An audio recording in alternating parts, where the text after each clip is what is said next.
আসসালামু আলাইকুম। Messrs Talukdar and sons পর্ব ৬। লেখিকা ইসরাত আরা ইতি। চারটা পূর্ণিমার তাই আরও বেশি দ্যুতি ছড়াচ্ছে রাতে। আমতলার পাড়ের এই একতলা নিরিবিলি বাড়ির উঠানটা ফকফক করছে আলোতে। বাইরের বাতাবরণ স্বপ্নীল আবরণে ঢাকা। স্নিগ্ধতা চুইয়ে চুইয়ে নামছে ওই ধূসর রঙের চারটা থেকে। নিসা এতক্ষণ ওসব দেখছিল জানালার কার্নিশ ঘেঁষে দাঁড়িয়ে। বাইরে কোথাও একটা কুকুর ডেকে উঠলে মেয়েটা ভয় পেয়ে কপাট লাগিয়ে ঘাড় বাঁকায়। চোখ চলে যায় তোশকে উপুর হয়ে ওদিকে ফিরে একপাশে গুটিয়ে শুয়ে থাকা লোকটার উপর। হাসে নিসা, আপন মনে হাসে লোকটার শোবার ভঙ্গি দেখে। হাসে বেশ কিছুক্ষণ আগের ঘটনাগুলো চোখের সামনে ভেসে উঠতেই। লোকটা কেমন আড়ষ্টতার চাপে পড়ে তাকে ছেড়ে ঝটপট শুয়ে পড়েছিল। এমন করে ছেড়েছিল নিসাকে যেন নিসা তার বউ নয়, যেন নিসা বাইরের একটি মেয়ে।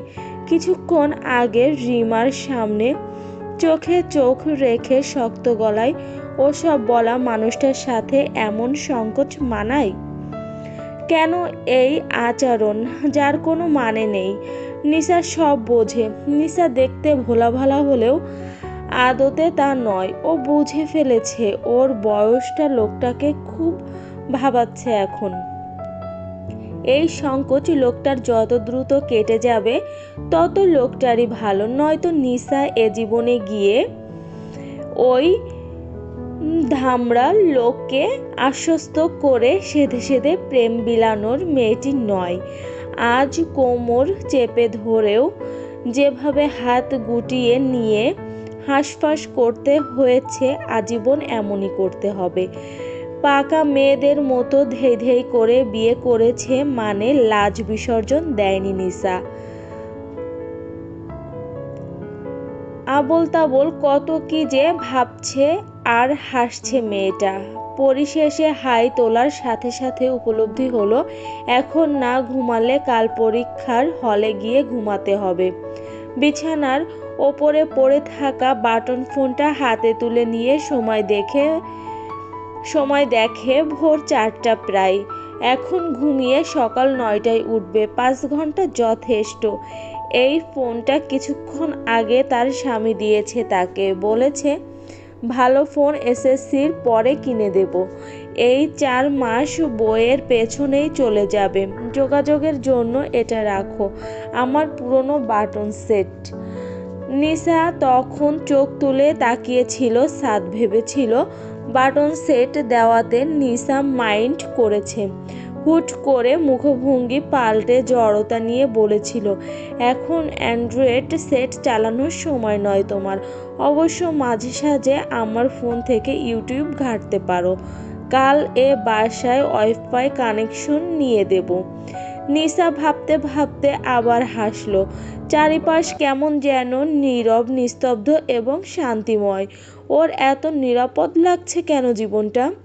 সাদ গভীর ঘুমে আচ্ছন্ন। নিসা খুব চাইল মানুষটার মুখ দেখতে, কিন্তু নতুন বউয়ের মতো ঢং করে মুখ ঘুরিয়ে ঘুমাচ্ছে সে।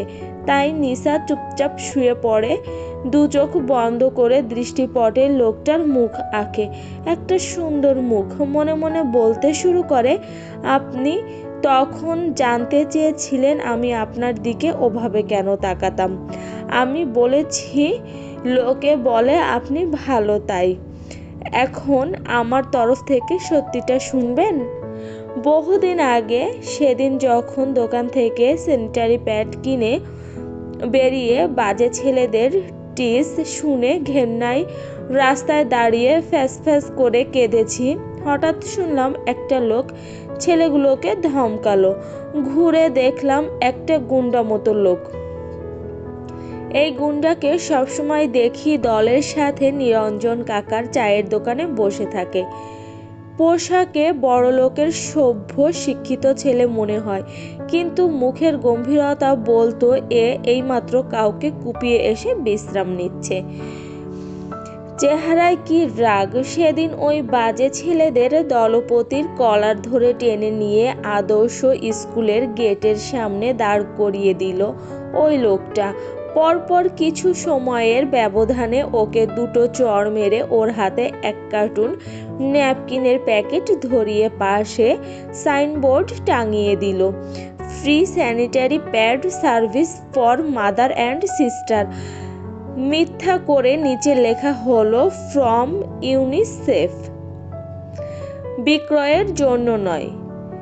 গুন্ডা লোকটা ছেলেটাকে বলেছিল, এখানে আগামী 3 ঘন্টা চোখ নামিয়ে দাঁড়িয়ে থাকবি এই কার্টুন হাতে। যে মেয়েই এগুলো নিতে আসবে তাকে বলবি ধন্যবাদ আপু, তার দিকে তাকাবি না। কাজগুলো করেছে গুন্ডাটা শান্ত হাতে। আদর্শ স্কুলের ছুটির সময় মেয়েরা হুড়োহুড়ি লাগিয়ে যার যার প্রয়োজন মতো নিয়ে যেতে লাগলো ন্যাপকিন। ধন্যবাদ দিয়ে যেতে লাগলো ওই বাজে ছেলেটাকে। লজ্জা, ভয় আর অনুশোচনায় বাজে ছেলেটা সারাটা দিন শান্তি পেল। লজ্জা, ভয় আর অনুশোচনায় বাজে ছেলেটা সারাদিন শাস্তি পেল খুব করে। আর আমি রাস্তার একপাশে ঠায় দাঁড়িয়ে দেখেছি গুন্ডা মানুষটাকে। কি শান্ত ছিল, তবে কি কঠোর! কি অদ্ভুত ছিল, তবে কি সহজ ছিল! একদম সোজাসাপটা ছিল। একটা গুন্ডা ছিল, তবে একজন পুরুষ ছিল যে ওই সমস্ত বাজে ছেলেদের মতো নয়। আমি দেখেছি তাকে, সেই থেকে দেখেছি। আর তারপর যখন যখন আমি রাস্তায় হাঁটতাম লোকটাকে সামনে পেলেই তাকিয়েছি। বান্ধবীরা মিলে দোলাল মামার সিঙ্গারা পুরীর দোকানে যখন ঢুকতাম, দোকানের লাফাঙ্গা ছেলেগুলো দূর থেকে কারো চোখের ইশারায় মাথা নুইয়ে বেরিয়ে যেত দোকান থেকে। আমি তখনও দেখেছি মানুষটাকে। আপনার চোখে ওভাবে তাকানোর মতো এর বেশি কারণ আমার কাছে নেই। এগুলোই ছিল, তাই ওভাবে তাকাতাম। ও হ্যাঁ, আর একটা কারণ আছে। টের পেতাম আপনিও আমায় দেখেন। আপনার দুটো চোখ ভারী সুন্দর। সুন্দর বলতে ভীষণ সুন্দর। বাজে ছেলেদের মতো চিকচিক করতো না। দৃষ্টি আমার মতো মেয়ের ফর্সা পা কিংবা আমার ক্রস বেল্টের আড়ালে লুকায়িত দেহ সৌষ্ঠবে থাকতো না, থাকতো কেবল আমার চোখে। আর সেই দৃষ্টিতে থাকতো মলিনতা, দ্বিধাভরা আকর্ষণ। ওই নজরটুকু দেখার জন্য একটু আধটু তাকাতাম আপনার চোখে। নিশা চিত হয়েছিল, এবার কাত হয়ে শোয় আপন মনে। বেশ অনেকক্ষণ সাদের সাথে বাসর আলাপ শেষ করে ঘুমিয়ে পড়ে সেও। অজানা থেকে আসা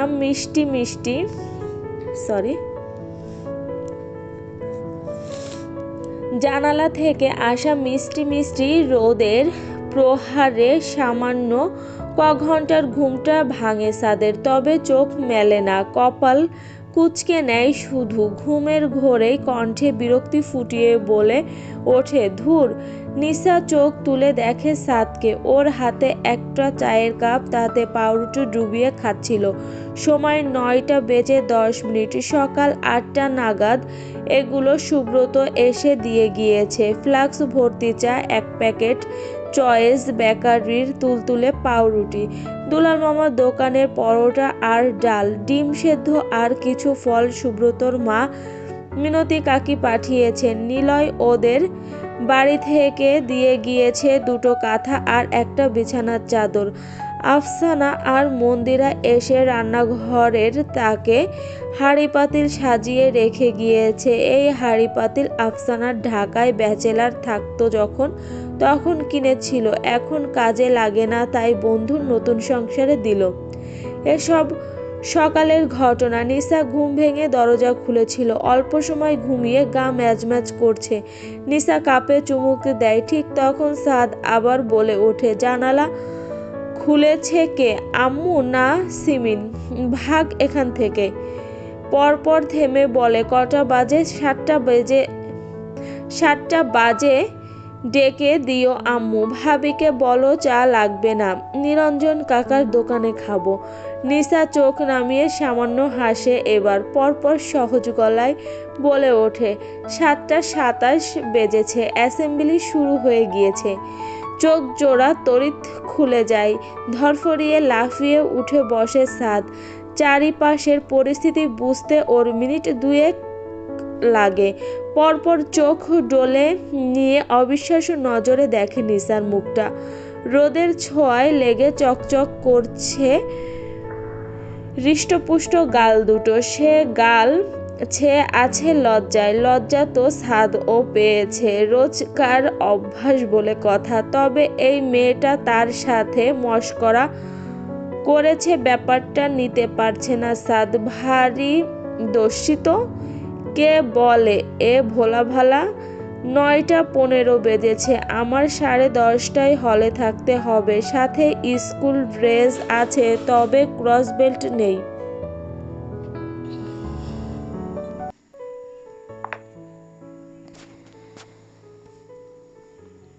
লজ্জা তো সাদ পেয়েছে, রোজকার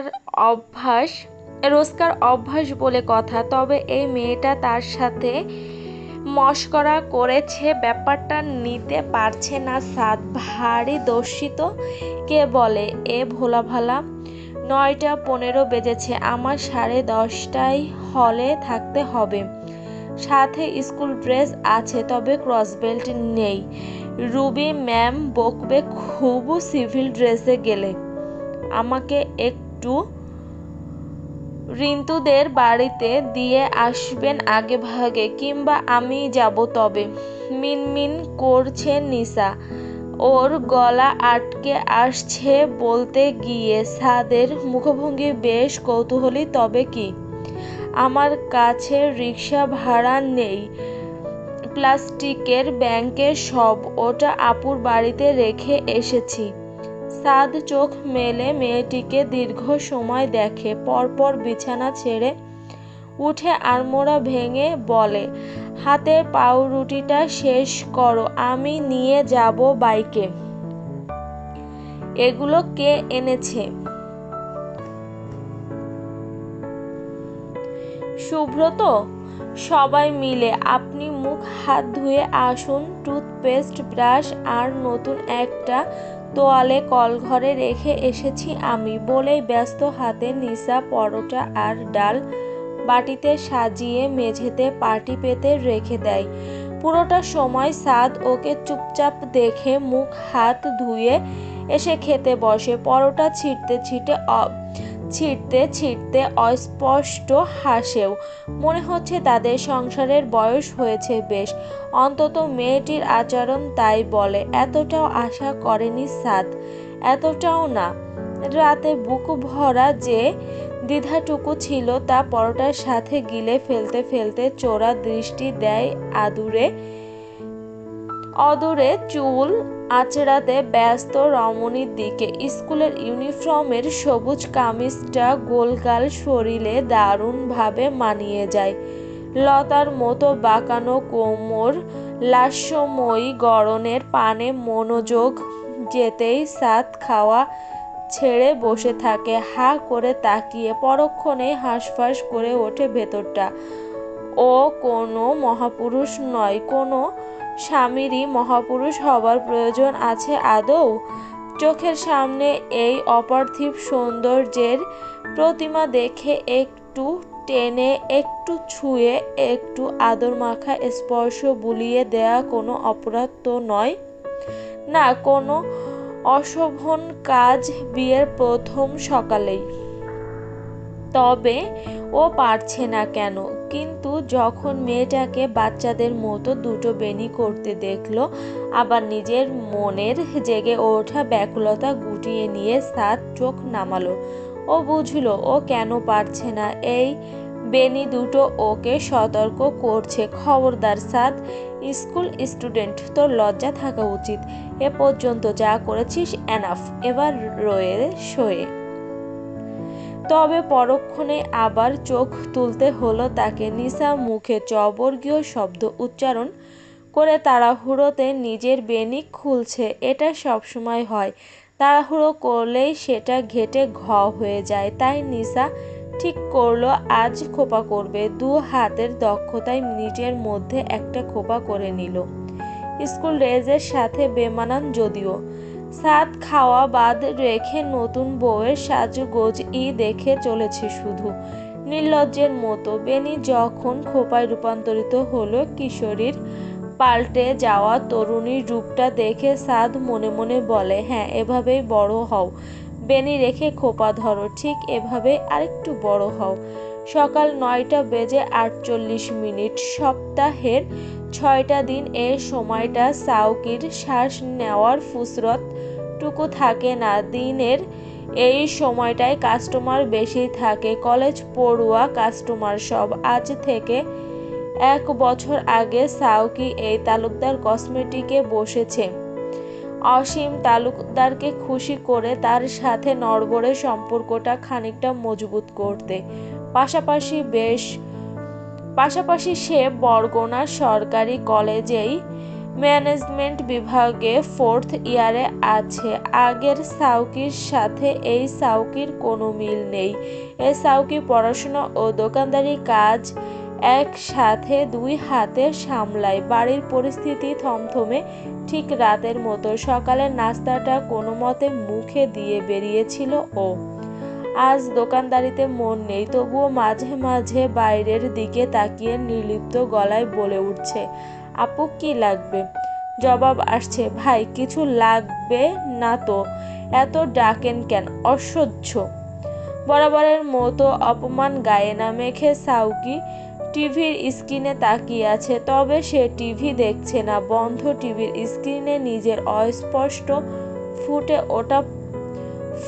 ওঠা প্রতিচ্ছবি দেখছে। ভাবছে এই 5 ফুট 11'র সুঠামদেহী সুন্দর ছেলেটার ভাগ্যে তবে এই ছিল মেজ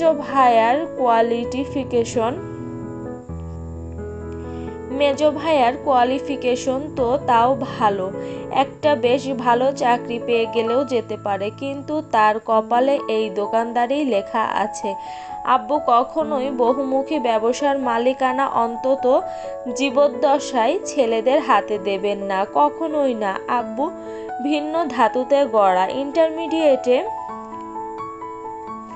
কেন যে অমন ভাবে উচ্ছন্নে যাওয়াতে মেতেছিল সাউকি, কেন যে পড়াশোনার মর্ম তখন বোঝেনি, কেন যে বড়দের শাসন মানেনি। ভাইয়া, এক্সকিউজ মি ভাইয়া।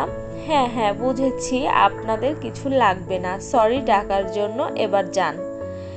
সুমিষ্ট নারী কণ্ঠের ফিরতি জবাব দেয় সাউকি বিরস মুখে। টিভি স্ক্রিনের আয়না থেকে তখনও দৃষ্টি সরেনি তার। মূর্ছনা অবাক হয়ে তাকিয়ে থাকে ছেলেটার দিকে। পরপর আবার বলে ওঠে, আপনাদের কাছে কোলাজেন 16+ আছে? সাউকি ফিরল। সম্মুখে কৃষ্ণবর্ণের এক তরুণী, চাপা রঙের গাল দুটোতে রোদ্দুর মাখিয়ে ঘেমে নে একাকার। কপালের কাছে একগুচ্ছ চুল ঘেমে লেপ্টে আছে, পুরোপুরি বিধ্বস্ত অবস্থা। নিষ্প্রাণ বিরক্ত দৃষ্টি। সবকিছু ছাপিয়ে সাউকির দৃষ্টি আটকালো তরুণের গায়ের নার্সিং স্টুডেন্টের পোশাকে। চোখ নামিয়ে সাউকি আবার চোখ তোলে। তরুণের চোখে চোখ রেখে ভদ্র মতন বলে, জি আছে। দিন তবে, দাম 600। হ্যাঁ, কোনো ব্যাপার না, দিন। সাউকি আবার চুপ করে মেয়েটিকে দেখে। গায়ের রং ভীষণ কালো, তবে মুখ জুড়ে আত্মবিশ্বাসের ছটা। এটাই মেয়েটির সৌন্দর্য। সাউকি হঠাৎ ভীষণ রকমের হতাশ হয়। এই মেয়েগুলো কেন ফর্সা হবার প্রতিযোগিতায় নেমে নিজেদের সত্তা এবং সৃষ্টিকর্তার মর্জিকে অপমান করে। সৃষ্টিকর্তা সিদ্ধান্ত নিয়েছেন এই মেয়েটি কালো রঙের সুন্দর, আদতেই তাই। তবে এই মেয়েটি কেন মানতে পারছে না? মুখ চোখ হঠাৎ ভীষণ গম্ভীর হয় সাউকির। দোকানের বাকি দুটো কর্মচারী ছেলে নতুন মাল আনতে গোডাউনে গিয়েছিল। অগত্যা সাউকি উঠে গিয়ে ক্রিমের কৌটোটা এনে সামনে রেখে দিতেই মূর্ছনা হাতে তুলে নিয়ে উল্টে পাল্টে সেটা দেখতে থাকে। ভীষণ স্বস্তি পেয়েছে সে যেন। সাউকি আবার মেয়েটিকে নির্নিমেষ দেখে হঠাৎ করেই বলে ওঠে, এগুলো ভালো জিনিস নয় আসলে, ভেতরে বাজে ধরনের ইনগ্রেডিয়েন্টস থাকে। মুখটা সাময়িকভাবে ফর্সা করবে, তবে সময় গেলেই মুখে ছেয়ে যাবে ব্রণ, মেস্তা আর ছোপ ছোপ দাগ। গায়ের রং উজ্জ্বল করতে চাইলে নিয়মিত সানস্ক্রিন ব্যবহার করবেন, ডাবল ক্লিনজিং করবেন, ধীরে ধীরে রংটা খুলবে, যদিও সামান্য।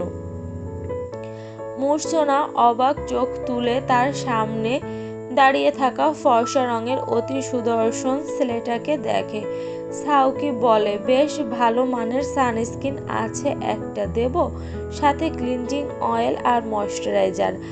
এবার লোকটির উদ্দেশ্য মূর্ছনা বুঝতে পারে। এই লোক খুব চতুর একজন ব্যবসায়ী। এটা ব্যবসার নতুন ট্র্যাজেডি।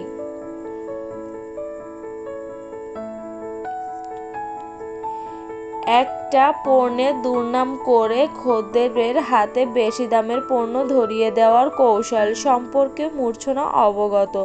মনে মনে তাচ্ছিল্যের হাসি হেসে হুট করে কড়াভাবেই বলে ওঠে, কেন, ওসবের দামটা একটু বেশি নাকি?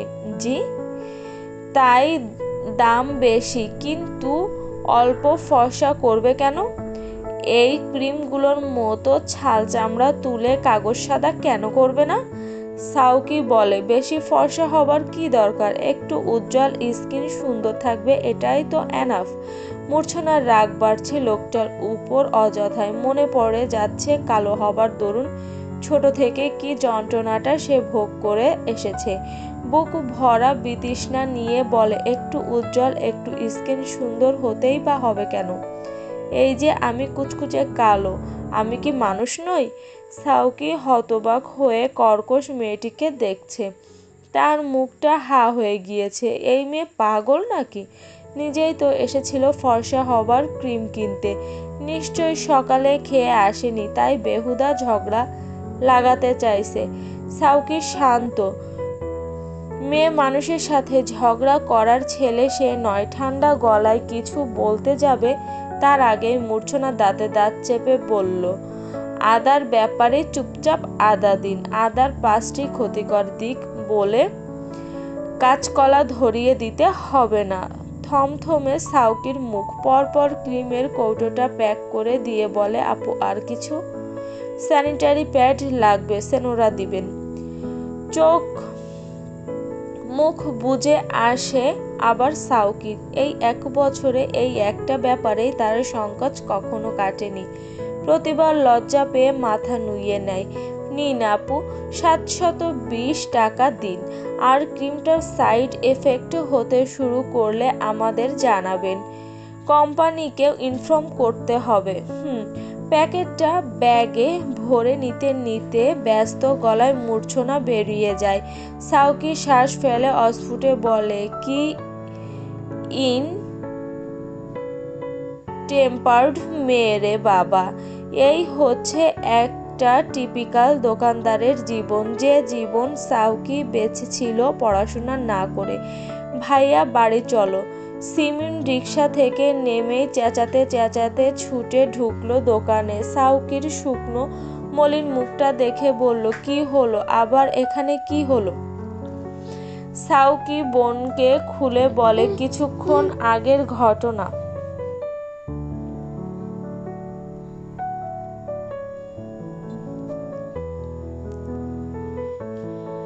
পরপর বলে, আজকের এই ঘটনাটাও তোর গল্পে দিবি? আচ্ছা বল, আজকের ঘটনায় নায়কের থুড়ি আমার কি দোষ ছিল? মেয়েটা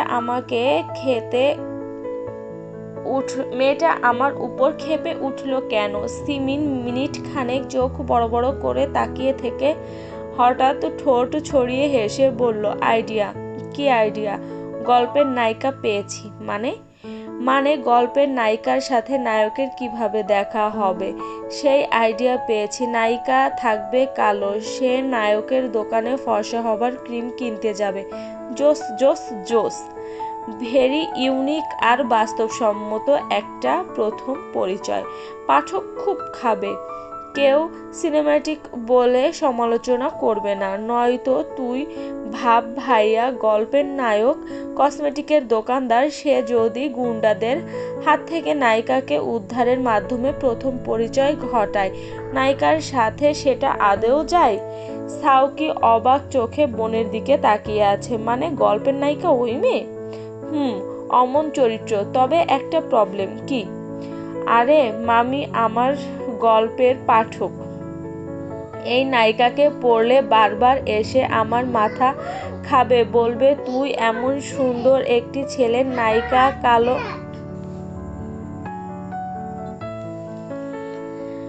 এই নায়িকাকে পড়লে বারবার এসে আমার মাথা খাবে, বলবে তুই এমন সুন্দর একটি ছেলের নায়িকা কালো রেখেছিস কেন রে? তোর কি মাথায় সমস্যা? আর তোর পাঠক, তারা এই গল্প চেটেপুটে খাবে। বাস্তবে কেউ ছেলে ভাইয়ের পাশে কুচকুচে কালো মেয়ে মানতে না পারলেও গল্পে চেটেপুটে খায়। এটা ডিপ সাইকোলজি। চল চল, এখন বাড়িতে যেতে হবে। কেন, দোকান রেখে? মামি যেতে বলেছে, মেজো ভাইদের বাড়িতে পাঠাবে আমাদের কিছু খাবার দাবার দিয়ে। মামার শরীর ভালো নেই বিধায় ঘুমের ওষুধ খেয়ে ঘুমাচ্ছে। এই সুযোগে যাব, চল।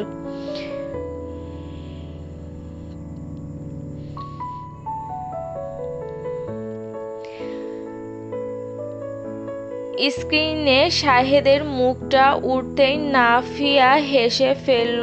উচ্ছ্বাসিত কিশোরী সুলভ আওয়াজে বলল, তুমি আড়ংয়ে কি করতে গেলে? শাহেদের হাতে দুটো শাড়ি উঁচু করে তুলে ধরে বলল, বলো কোন রংটা, নীলটা নাকি গোলাপিটা? নাফিয়ার গাল দুটো বেশ লাল হয়। আশেপাশে তাকিয়ে ফিসফিসিয়ে বলে, তুমি তো তোমার পছন্দ রং ছাড়া আমাকে পরতে দাও না। শাহেদও আশেপাশে তাকিয়ে বলে, এটা তো নাইটি না, শাড়ি, তুমি তোমার পছন্দ মতো নেবে। আচ্ছা, নীলটা তবে। আর শোনো, সিমিন আর নিসার জন্য সুন্দর দেখে দুটো 3 পিস নিও। রাখছি আমি, আজ অনেক কাজ। বাবা মা ঠিক আছে? কল কেটে দেওয়ার পরে শাহেদ নীল আর গোলাপি রঙের শাড়ি দুটো সেলসম্যানকে দিয়ে বলে, এই দুটো প্যাক করবেন। সেলসম্যান বলল, স্যার একই ডিজাইনের দুটো রং নেবেন? তার চেয়ে আরেকটা অন্য ডিজাইনের নিন। That's none of your business. আপনি এটা প্যাক করে দিন, দুটো আলাদা আলাদা প্যাকেটে দেবেন। বিরক্ত গলায় জবাব দেয় সাদ। নাফিয়া কল কাটার পরে ঝাড়ু হাতে তুলে নেয়। আজ তার মেজাজ ফুরফুরে। বাড়ির পরিবেশ থমথমে হলেও সে বেশ নিশ্চিন্ত, কারণ সে তার শ্বশুরকে চেনে। এই লোক ওপরে ওপরে কঠোর হলেও একদম তার 3 ছেলে অন্তঃপ্রাণ। খুব বেশি দিন রাখবে না ছেলেকে দূরে। নাফিয়া গুনগুনিয়ে গান গাইতে গাইতে ঝাড়ু দিচ্ছে দেখে অদূরে দাঁড়িয়ে হাসে শাহনাজ। এতক্ষণ মুগ্ধ দৃষ্টিতে সে তার বৌমাকেই দেখছিল। কে বলবে সাধারণ সুতি শাড়ি পরে মাথায় ঘোমটা টেনে গিন্নি বেশে ঝাড়ু দিতে থাকা মেয়েটি একজন প্রাক্তন মেধাবী ধাবিয়ান। গ্রামের এই মেধাবী মেয়েটিকে ছাত্রী বয়সেই নিজের বড় ছেলের জন্য এনে দিয়েছিলেন অসীম। নিজের ক্যারিয়ারের চিন্তা সরিয়ে রেখে শুধু সংসার করতে পাগল মেয়েটা, সংসারের জন্য নিজেকে ঢেলে দিতে পাগল মেয়েটা। শাহনাজ ছেলের অমতে বিয়েতে ওই সময়টিতে রাজি না থাকলেও আজ ছেলের বউয়ের হাসি খুশি প্রেমময় সংসার দেখে ভাবেন, অসীম তালুকদারের জীবনের সবথেকে চমৎকার একটি সিদ্ধান্ত ছিল নাফিয়াকে এ বাড়িতে আনা, তার বকে যাওয়া ছেলের জীবনে আনা। একেবারে এক বলাতেই বিয়ে করে নিলি? রিন্তু, সায়রা সহ বেশ কিছু তরুণী হাঁ করে নিসার মুখের দিকে তাকিয়ে আছে। বিস্ময়ে কথা হারানোর অবস্থা সকলের। কাঠফাটা রোদ্দুরে স্কুলের সামনে দাঁড়িয়ে আছে মাথায় হাত দিয়ে। নিসা মাথা নুইয়ে রেখে চুপ করে রয়। ওর নির্লিপ্ততা বিরক্তি ধরায় রিন্তুকে। রিন্তু ওকে ঝাঁকুনি দিয়ে বলে, কি রে বল, এত সাহস কই পেলি? আমাদের বললিও না? নিসা ঘাড় ঘুরিয়ে পশ্চিমে তাকায়, যেথায় বাইক নিয়ে দাঁড়িয়ে আছে সাদ। চুপচাপ মোবাইল হাতে ব্যস্ত। বারবার তাকাচ্ছে নিসার দিকে, তাকাচ্ছে ব্যস্ত রাস্তার গাড়িগুলোর দিকে। দৃষ্টি চঞ্চল। সে অনেক কথা, দুদিন পরে বলি আমাকে গিয়ে বাংলা দ্বিতীয় পত্রের অবজেক্টিভ নিয়ে বসতে হবে। জানিস তো কত টাফ ওটা। সায়রা তখন আশেপাশে তাকিয়ে ফিসফিস করে বলে, তোর বর তোকে আদর করেছে? মানে ইস, এই বল না। নিসার মুখ থেকে রক্ত সরে হুট করেই। পরপর হাঁসফাঁস করে উঠে পা বাড়ায় সামনে। পিছু ফিরে না তাকিয়ে বান্ধবীদের বলে যায়, কাল একটু আগে ভাগে হলে আসিস। সামনে গিয়ে দাঁড়াতেই সাদ ফোনটা পকেটে ঢুকিয়ে নিয়ে মেয়েটিকে দেখে। সহজ গলায় বলে, পরীক্ষা কেমন হয়েছে? জি আলহামদুলিল্লাহ ভালো। সব সৃজনশীল দিতে পেরেছ? নিসা ঘাড় কাত করে হ্যাঁ বলে। দৃষ্টি লোকটার জলদগম্ভীর মুখটাতে নিবদ্ধ। ঠোঁটে ছেয়ে আছে অদ্ভুত রকমের প্রশান্তিময় হাসি।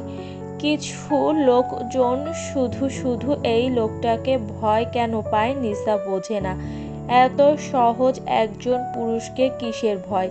নিসার তো লাগছে না, মোটেও লাগছে না। আপুর কাছে যাবে একবার? তোমার না বই নিতে হবে? জি 2-3 দিন পরে যায়, আপুর রাগটা কমে গেলে। আপুর রাগ উঠে যত দ্রুত পড়ে যায় ঠিক তত তাড়াতাড়ি। বেশ, উঠে পড়ো বাইকে। যাওয়ার পথে হোটেল থেকে খাবার নিয়ে যাব।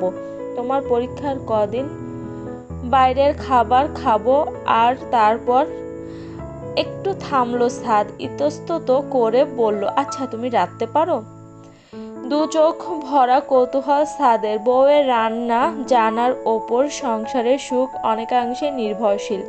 নিসার হঠাৎ খুব হাসি পেল গুন্ডা অথচ সরল মানুষটার সরল প্রশ্নে। মনে মনে খুব বলতে ইচ্ছে হলো, আপনার মতো মানুষকে 3 বেলা পঞ্চব্যঞ্জন রেঁধে খাওয়ানোর মতো রন্ধন জ্ঞান আছে আমার। কিন্তু হাসি চেপে রেখে বলল, জি পারি মোটামুটি। বলেই চেপে বসলো বাইকে। কাঁপা কাঁপা হাতটা সাদের কাঁধে তুলে দিতে গিয়েও দিল না সংকোচে। স্বামীর কাঁধের ওপর হাত রাখাই যায়, কিন্তু সে কেন সেধে রাখবে?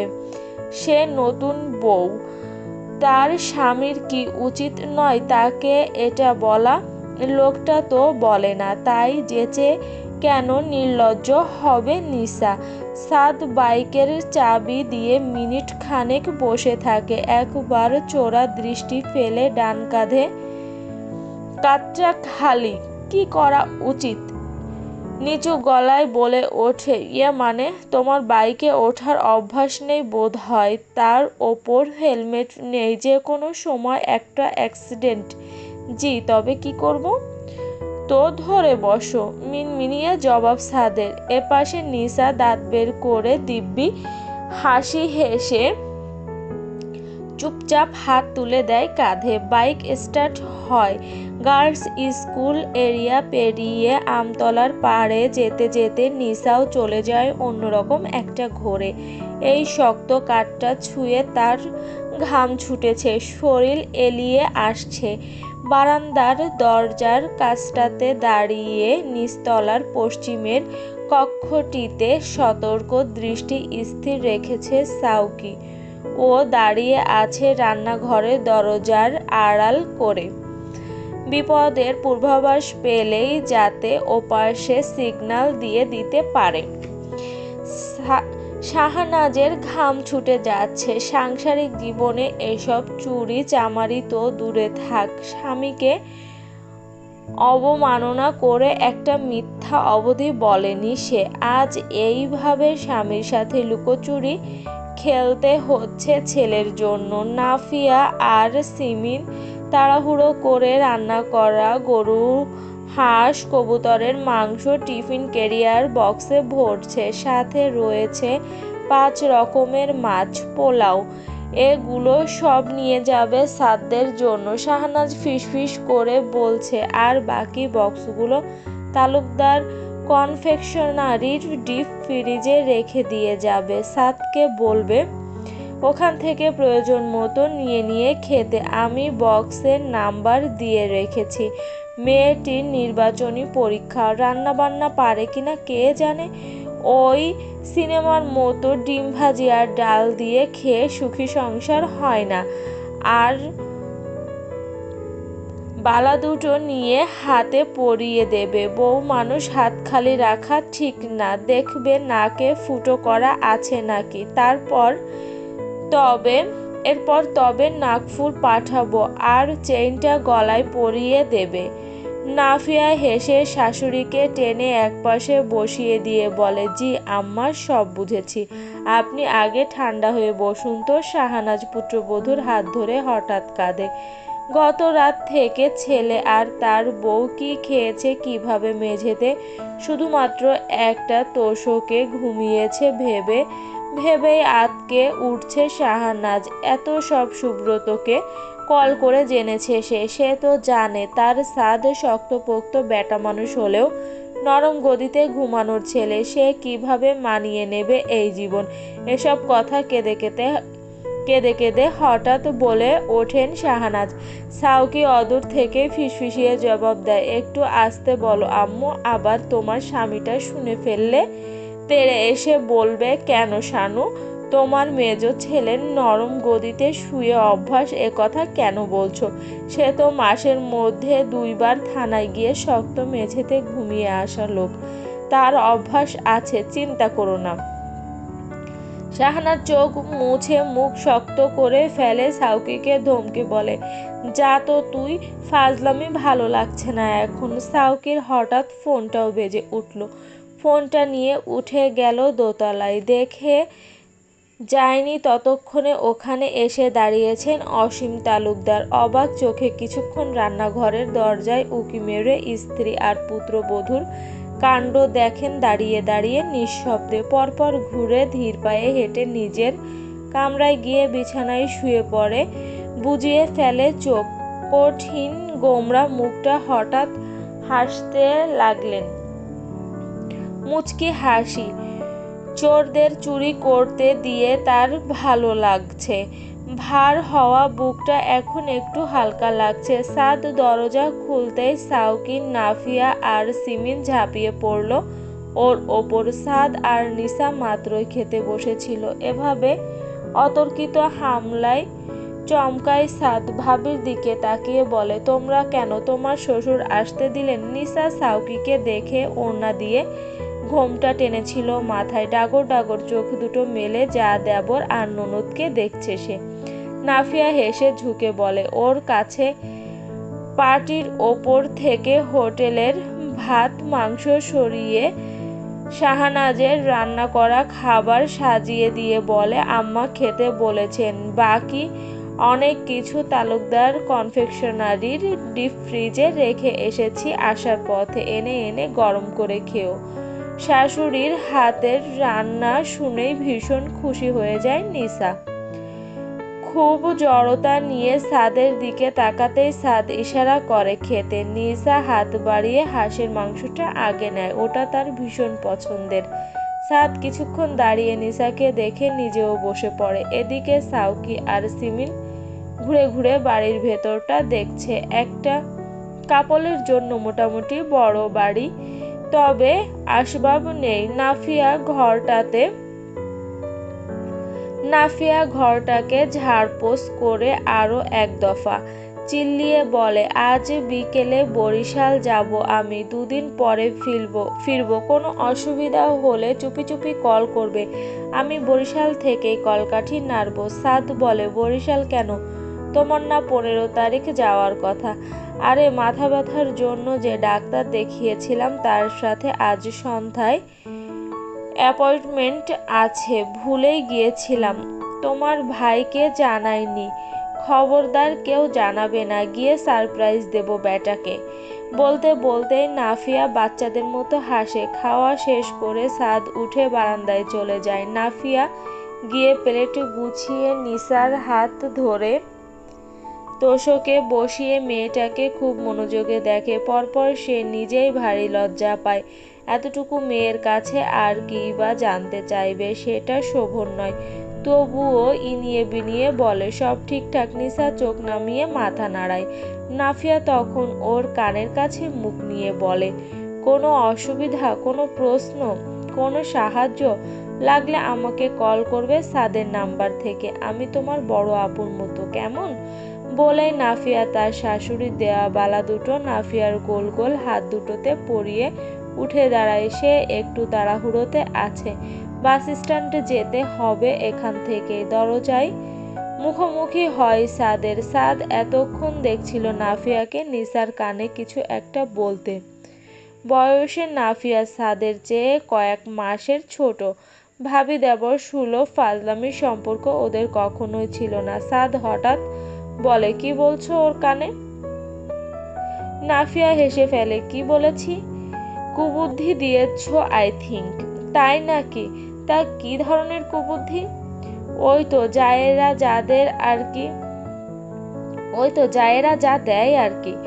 তবে শোনো, এসব ওর মাথায় ঢোকাবে না। অসীম তালুকদার রেগে থাকলে রেগে থাকতে পারেন, তার জন্য এত তাড়াতাড়ি বাচ্চা নিতে পারবো না। আমার বউ ছোট। কথাগুলো বলেছে সাদ মেজাজ দেখিয়ে। নাফিয়া হাসতে হাসতে ভেঙে পড়ে। পরপর দেবরকে বলে, সরো সামনে থেকে। তোমার ছোট বউ নিয়ে তুমি বরং শিশু পার্কে যেও মাঝে সাঝে, কেমন? নাফিয়া চলে গেলেও সিমিন আর সাউকি থেকে যায়। ওদের পরিকল্পনা ছিল ভাই আর নতুন ভাবিকে নিয়ে একটু সার্কিট হাউস মাঠ থেকে ঘুরে আসবে, কিন্তু ভাবির পরীক্ষা দেখে সাউকি আর বলে উঠতে পারেনি। চুপচাপ ভাইয়ের পাশে বসে খেলা দেখছে। একটু পরে দোকানে গিয়েই বসবে। সিমিন চলে যায় নিসার কাছে। নিসা হাতের বইটা পাশে সরিয়ে রেখে ননদকে জায়গা করে দেয় বসতে। সিমিন দাঁত বের করে বলে, একটু পরেই বেরুবো, তার আগে কিছুক্ষণ তোমার পড়া নষ্ট করে দেই ভাবি।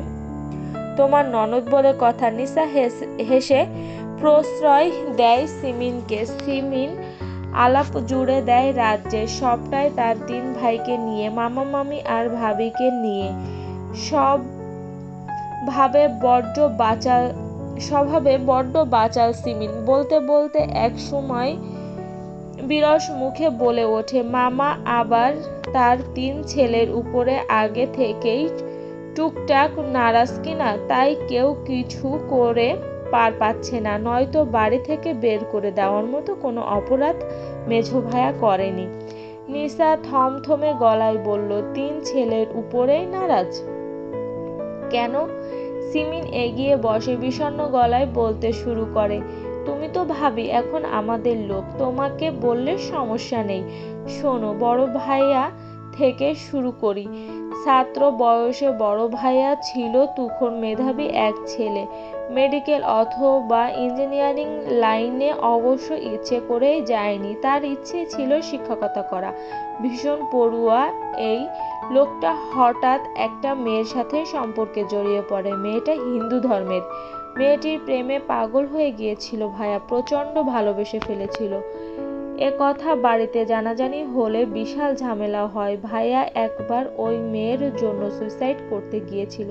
মামা তখন দিশা হারিয়ে কি করবে, ছেলেকে কিভাবে বিপদ থেকে ফেরাবেন বুঝতে না পেরে কসম কাটান ভাইয়াকে। এরপর মামা ছেলেকে তাবলিগে পাঠান। ভাইয়া ধীরে ধীরে স্বাভাবিক হয়। দেখে শুনে বড় ভাবির সাথে ভাইয়ার বিয়ে পড়িয়ে দিয়ে ভাইয়াকে দিয়ে ওয়াদা নেন, যত যাই হোক ভাবিকে স্ত্রীর মর্যাদা না দিলে ভাইয়া যেন এটা ভেবে নেয় সে তার বাপ মাকে অস্বীকার করছে।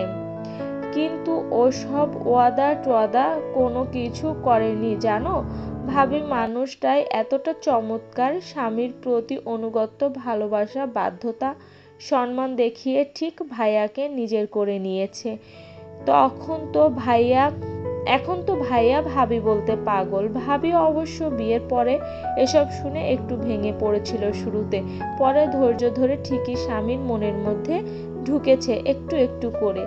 আর সেই মেয়েটা ভাইয়ার প্রাক্তন অমৃতা দিদি তো শুনেছি কানাডা চলে গিয়েছিল পড়াশোনা করতে, এখন কি অবস্থা জানি না। এবার আসি মেজো ভাইয়া আর ছোট ভাইয়ার প্রসঙ্গে। তো আমার মেজো ভাইয়া একজন ছাত্রলীগের সাবেক কুখ্যাত নেতা। কুখ্যাত বলছি কারণ ভাইয়া আসলে কুখ্যাত ছিল তার কাজকর্মে। মেয়েলি ব্যাপারটা বাদে হেন বাদরামি নেই যা ভাইয়া করে বেড়ায়নি। মামাকে খুব ভুগিয়েছে একটা সময়, প্রতিপক্ষের সাথে মারামারি করে মাসে 2 বার থানায় ঢুকতো, বাড়ির কারো কথা শুনতো না। আর ছোট ভাইয়া স্বভাবে ছিল মেজো ভাইয়ার বিপরীত। সে এমনিতে বেশ ভদ্র থাকলেও একটা ফ্রেন্ড সার্কেল জুটিয়ে ফেলেছিল খুব বাজে। 2019-এ বরগুনা সরকারি কলেজের সামনে নাফিস শরীফ হত্যাকাণ্ড হয়েছিল না, সেই কেসে একটা মেসেঞ্জার গ্রুপের কথা উঠেছিল। দুর্ভাগ্যবশত ছোট ভাইয়া ওই গ্রুপে অ্যাড ছিল, বন্ধুদের পাল্লায় পড়ে কিছু না করেও পুলিশ ভাইয়াকে অ্যারেস্ট করে নেয়। ওই সময় মামি স্ট্রোক করেন এবং সেই সুযোগে সাধু ভাইয়ার শত্রুরা ভরা বাজারে ভিড়ের মধ্যে থেকে মামার গায়ে একটা জুতা নিক্ষেপ করেছিল। এই অপমানে ধাক্কা মামা নিতে না পেরে ছেলেদের প্রতি বিতৃষ্ণায় খুব কেঁদেছিল রাস্তায় দাঁড়িয়েই। সাদ ভাইয়া সেদিনই রাজনীতি থেকে গুটিয়ে নিয়েছে নিজেকে, তবে এখনো জুতা নিক্ষেপকারীকে খুঁজে বেড়ায় ভাইয়া। হাতে পেলেই মনে করো লাগাবে 3 কোপ, একদম কেটে ফেলবে। এরপর ছোট ভাইয়ার জামিন হলেও সে বন্ধুবান্ধব ত্যাগ করে পড়াশোনায় মনোযোগী হয়েছে। আর সাদ ভাইয়ার সাথে মামার বর্তমান দ্বন্দ্বের কারণ মামা চায় ভাইয়া তার একটা ব্যবসা সামলাক, কিন্তু সাদ ভাইয়া দোকানদারি করবে না, চাকরির চেষ্টায় আছে। এই নিয়ে পিতাপুত্রের মান অভিমান খেলা, এগুলো নাথিং সিরিয়াস। আমরা খারাপ দিনগুলো 2020-এ কাটিয়ে এসেছি, এখন সব ঠিকঠাক। ওপরে না থাকলেও বাবা ছেলের সম্পর্ক ঠিকঠাক। ফ্ল্যাটে ঢুকে রীতিমতো অবাক নাফিয়া। বরিশাল ফকিরবাড়ি রোডের একটি বহুতল দালানের 5 তলায় ভাড়া থাকে শাহেদ। নাফিয়া সদর দরজায় দাঁড়িয়েই চোখ ঘুরিয়ে মুখ হা করে আশপাশ দেখছে। তার কাছে সবকিছু অবিশ্বাস্য লাগছে। ফ্ল্যাটের অবস্থা এতটা গোছানো, ওই অগোছালো মানুষটা ফ্ল্যাটটাকে এভাবে গুছিয়ে রাখে? মনে হয় না। সবকিছু দেখে মনে হচ্ছে এখানে অনেক দিন হয় কেউ থাকছে না, তাই সবকিছু গোছানো। বরিশাল পৌঁছেই আগে ডাক্তারের কাছে গিয়েছিল সে। সেখান থেকে অ্যাপার্টমেন্টে ফিরতে ফিরতে রাত 8টা। নাফিয়া হাত থেকে ফলের প্যাকেটটা ডাইনিং টেবিলের ওপর রেখে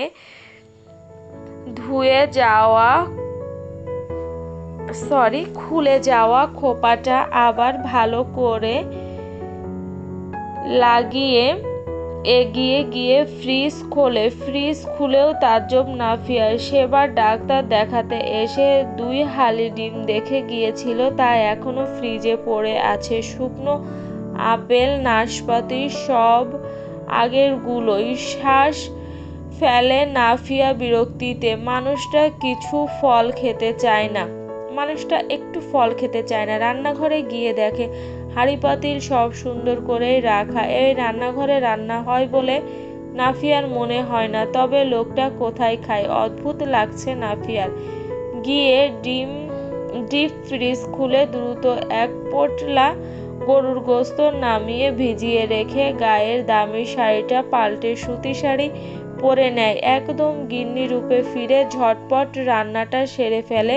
9:30 নাগাদ কল করে শাহেদকে। ভীষণ বিরক্তি নিয়ে বলে, কই তুমি কোচিং থেকে ফিরবে না এখনো? শাহেদ সবেমাত্র খেতে বসেছিল। ফাতেমা ওর প্লেটে খাসির মাংস তুলে দিতে যাবে, তখন হাতের ইশারায় ওকে থামিয়ে থমথমে গলায় নাফিয়াকে বলে, হ্যাঁ ফিরবো। তুমি কোথায়? আমি আমাদের অ্যাপার্টমেন্টে, সন্ধ্যায় এলাম। ঝট করে লাফিয়ে উঠে দাঁড়ায় শাহেদ।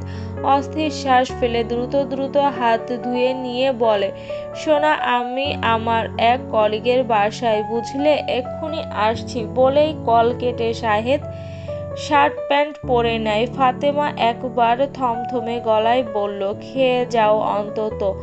ওর কপালে চুমু খেয়ে শাহেদ বলে, না তুমি খেয়ে নাও, আমি খেয়ে আসছি শুনলে ও আবার চেপে ধরে খাওয়াবে। একদম একটা পাগল মেয়েটা। ছুটতে ছুটতে ফাতেমার অ্যাপার্টমেন্ট থেকে বেরোয় শাহেদ। ফাতেমা দরজার দিকে তাকিয়ে দীর্ঘশ্বাস ফেলে। ততক্ষণে নাফিয়া ফ্রেশ হয়ে খুব চমৎকার একটি শাড়িতে নিজেকে জড়িয়ে নিয়েছে। সব সময় সাদামাটা বেশে থাকা মেয়েটা আজ স্বামীর সান্নিধ্যে যাবে বলে সুন্দর করে সাজলো। একটু বেশি আবেদনময়ী সেই সাজ। পিঠ খোলা ব্লাউজ, শাড়িটাও পাতলা। শাহেদ ফ্ল্যাটে ঢুকেই অবাক চোখে নাফিয়াকে দেখতে থাকে। নাফিয়ার ঠোঁট জুড়ে আন্তরিক হাসি।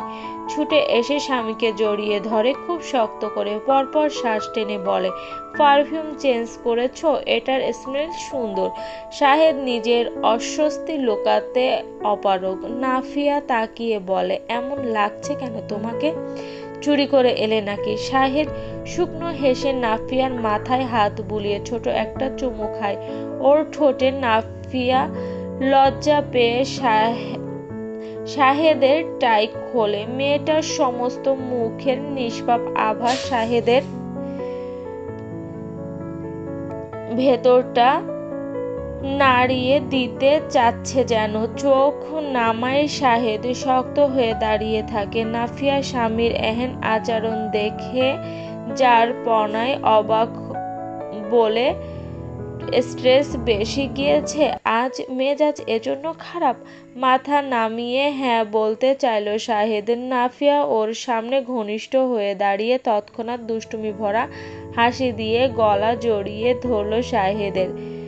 জড়ানো গলায় ফিসফিসিয়ে বলতে লাগলো, আমাকে আদর করে মেজাজ ঠান্ডা করে ফেলো তবে। দু চোখের স্বামীর প্রতি আন্তরিক প্রেমময় আহ্বান, অমন আকুতি কোনো পুরুষের উপেক্ষা করার সাধ্যই নেই। শাহেদ দিন দুনিয়া ভুলে গিয়ে পাজাকোলা করে তুলে নিল হালকা শরীরটা। নাফিয়া হেসে উঠল খিলখিলিয়ে। কয়েক মিনিটের ব্যবধানে শোবার কক্ষটা ছেয়ে গেল নিস্তব্ধ ভালোবাসা বাসিতে। স্বামী সুখে ভেসে যাওয়ার আগে নাফিয়া উন্মাদ প্রেমিকার মতো স্বামীর গলা জড়িয়ে ধরে রেখে বলল, আই লাভ ইউ আমার বেবি চাই। চলবে। আমাদের গল্পটি যদি ভালো লেগে থাকে একটি লাইক দিয়ে যাবেন এবং আমাদের এই গল্পের পরবর্তী পার্ট দেখার জন্য আমাদের চ্যানেলটিকে সাবস্ক্রাইব করে আমাদের সাথেই থাকবেন। ধন্যবাদ।